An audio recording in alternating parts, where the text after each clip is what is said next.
All right, folks, welcome back. And joining us now is our friend, former Navy SEAL and FBI agent, and President of United States Continued Service, Jonathan T. Gillam. Always good to see you, sir. Always good to be here as well. All right, love a firm handshake.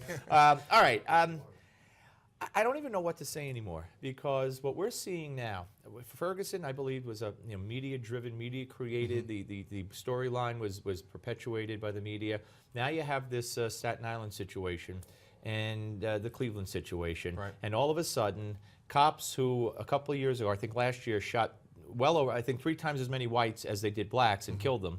That blacks are being hunted down in the street. Cops can't be trusted. De Blasio doesn't trust his own police force not to kill his son.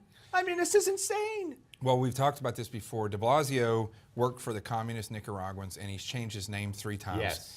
The city is getting what they voted for or didn't vote for. And I think that's a real problem here, is that these people that are in office, a lot of them are in office because people didn't vote for somebody else, or, didn't show up. They were like 20% turnout. But the other problem is we can't even get people who are great leaders up there anymore because they may or may not subscribe to one of the other parties. And I think we're seeing, in the GOP in Congress, it's a mess because you have people who are playing politics with things like immigration that they just should not be playing politics with. Yeah, no, absolutely. All right, let's talk about the Garner verdict.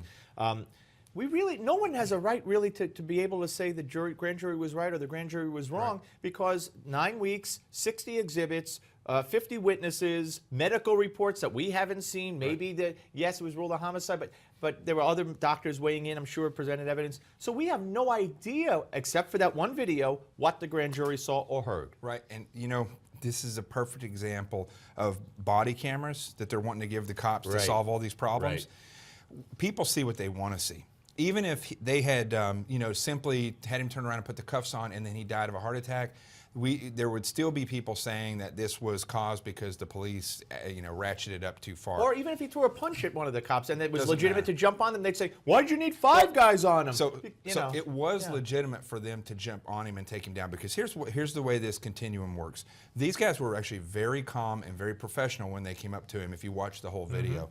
But when they tell him that he's going to be arrested, he says, "No, this stops today." Right, not I give up. Right. He said, "You're not touching me." When you ratchet up the incident with law enforcement, they're going to have to ratchet up, because once they commit to arresting you, and then somebody says no, that shows them that there's more than just loosey cigarettes or somebody that's being vagrant. Right. So, and one of the things, not to interrupt, maybe he has a weapon.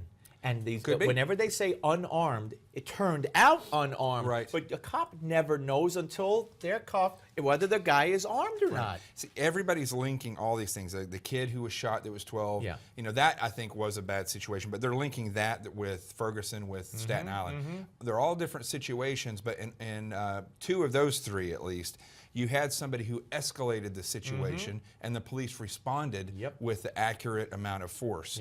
Unfortunately, with Eric Garner, he had physical problems, and whether or not it was right to sit on his head. Was it a chokehold in your view? The takedown was not a chokehold. Okay. There was, when he was on his back, he rolled over, and there was for a second, for literally 2 seconds, he had him in a bit of a chokehold.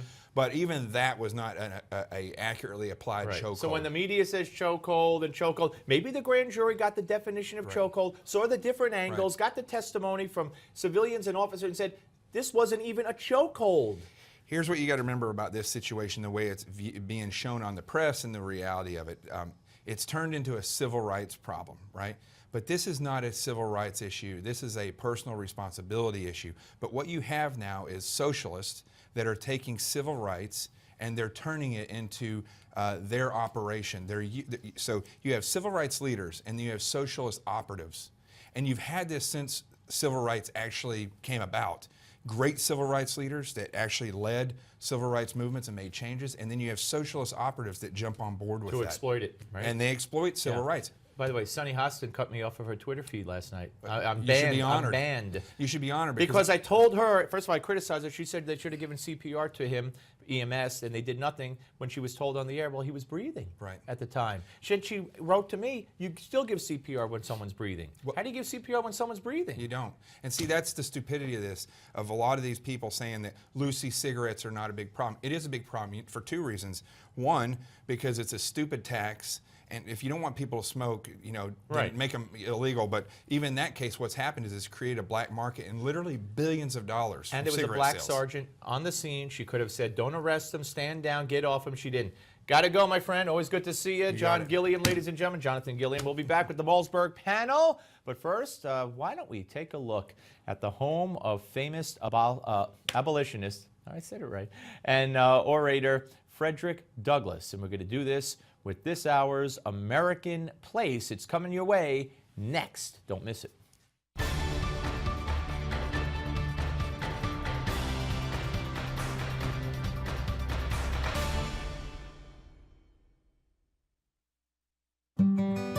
Perched minutes away from the United States Capitol sits stately Cedar Hill, purchased in 1877 by famous abolitionist Frederick Douglass.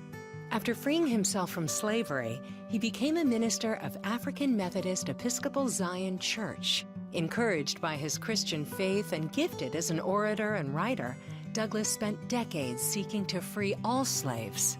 During the Civil War, Douglass became a friend and advisor to Abraham Lincoln, who Douglass said was the greatest president. Visitors will find Lincoln's favorite walking stick resting in the house, a gift of appreciation from Lincoln's widow, Mary.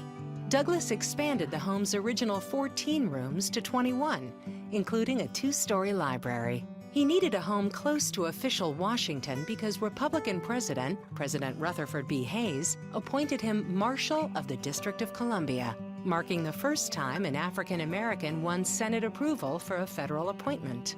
But despite all of Douglass's success, life was a constant struggle. Outside Cedar Hill sits what was known as the Growlery, so called because this one-room building was a respite for Douglass to growl and sort out the pressures of the day. Douglass was a vocal and prominent member of Washington society, championing African American and women's suffrage. His home often served as a gathering spot for other pioneers of justice and equality before the law. "I would unite with anybody to do right and with nobody to do wrong," Douglass famously said. A visitor gazing upon the spectacular views of Washington, D.C. could say this special man in this special home had helped build a mighty and free nation. I'm Lucy Celia, and this is An American Place on Newsmax TV.